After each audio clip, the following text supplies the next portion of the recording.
pangalawang halo na ito. So, basta hahaluin, as I said, occasionally. Pagka nasa halfway na yung mascara at saka yung stomach, ito ang isusunod natin, yung purong laman. May konti siyang taba, pero okay lang yan, yung konting taba dahil kaunti lang. Yung iba nga pork belly ang ginagamit, pero ito yung ano ba, yung purong laman na may nakahalong mga konting fat. Dito ko sana isang kutsa, pero hindi ko na itinuloy kasi fresh naman itong meat na nabili ko. Ang ganda nga ng quality.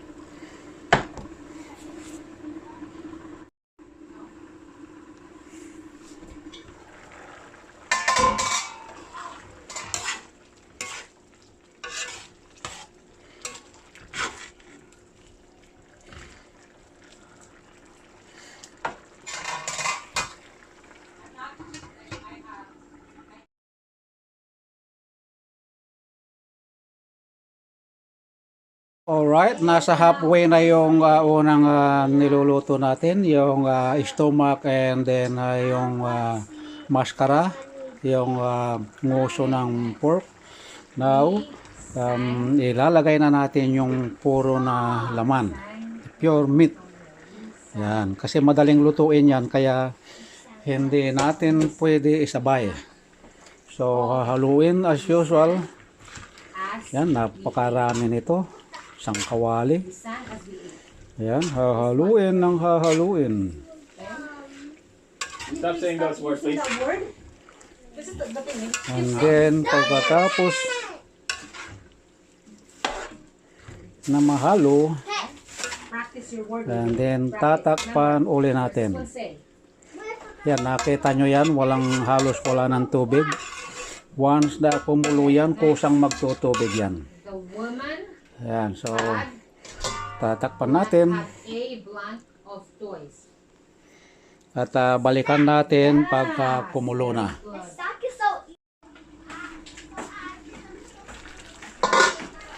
Lagyan natin pala ng bay leaves, yung laurel.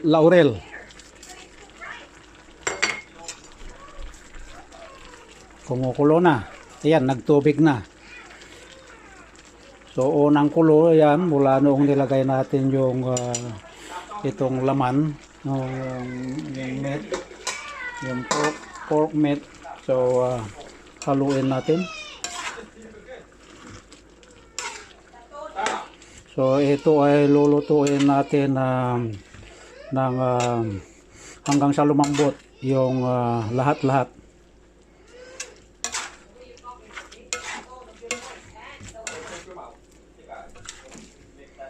Yan, ayan. Matutuyo yan unti-unti. So, tatakpan natin uli.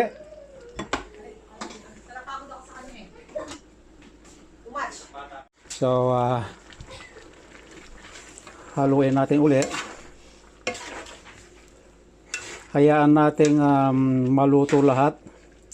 Pagka tender na lahat, mayroon pa tayong isusunod na ingredients dyan. So, ayan. So, hayaan lang, tatakpan natin and then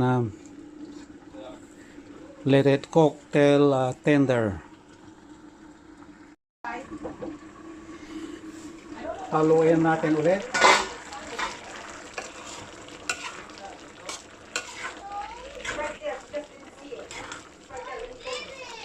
Bango. So, lutuin natin ito ng mga half an hour pa. Yan, calculation ko yun, mga half an hour. So, i-medium na natin, i-medium heat na natin. Yan, nasa medium na siya. So, takpan natin. At as usual, it has to be mixed or stir occasionally. Yan.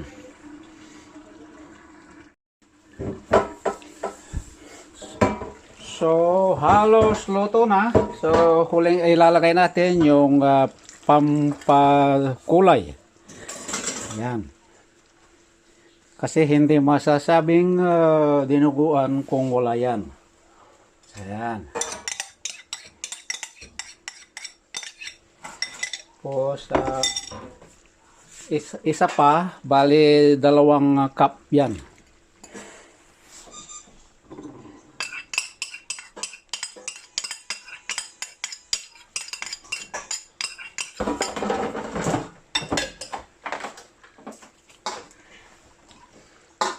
Haluin natin.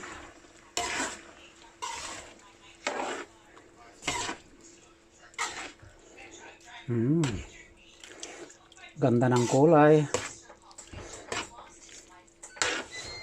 Huwag tigilan ngayon ng paghalo. At ilagay na rin natin ang liver.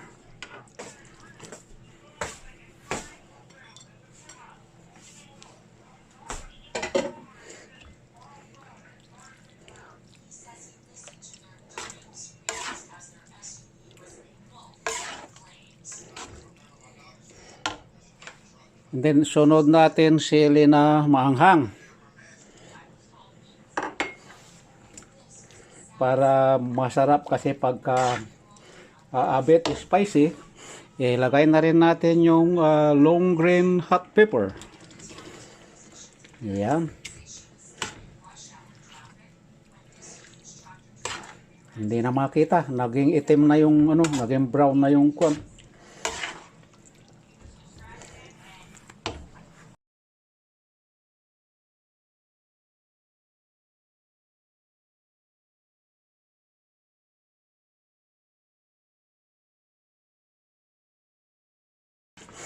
At ang huli nating ilalagay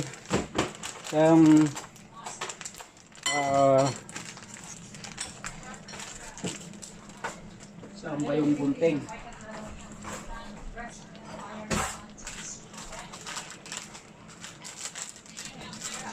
Ang huli natin ilalagay yung sampalok. Ay, ayaw namang bumuka.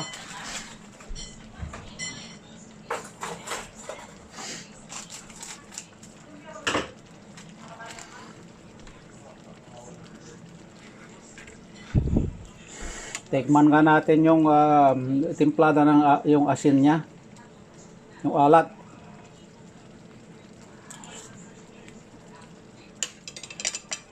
Matabak ng konti. So ngayon ilalagay na natin ang sampalok powder, tamarind powder. Yan. 1 pack nilagay natin. Pagkakulang pa, di-back upan ng additional. Huwag nating tigilang haluin kasi itong style na ito ay yung dinuguan na pinaputok. Yan. Dinuguan na dry. Hindi ito yung may sabaw. So, wag nating tigilan ng paghalo hanggang sa maging dry siya.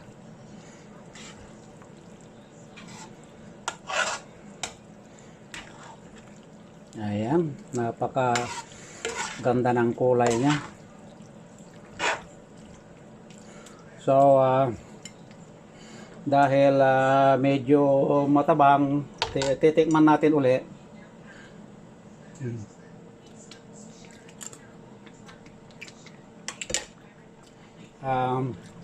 Lagyan natin ng mga 3 kutsara sigurong patis to or less. Patis. Yan. So, haluin natin uli. Huwag nating tigilan na haluin na dahan-dahan para hindi mag-burn yung ilalim.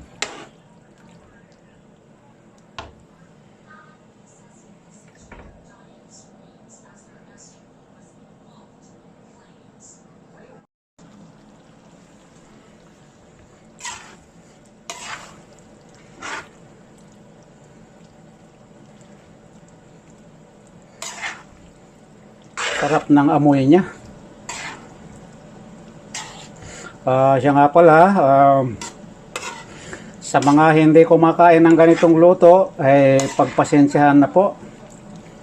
Kasi hindi pare-parehas. So, yung iba talagang hindi kumakain nito. So, ako kumakain din ito. Ng buong pamilya ko, gusto nila ito. So, walang ano yan, wala pong sabaw.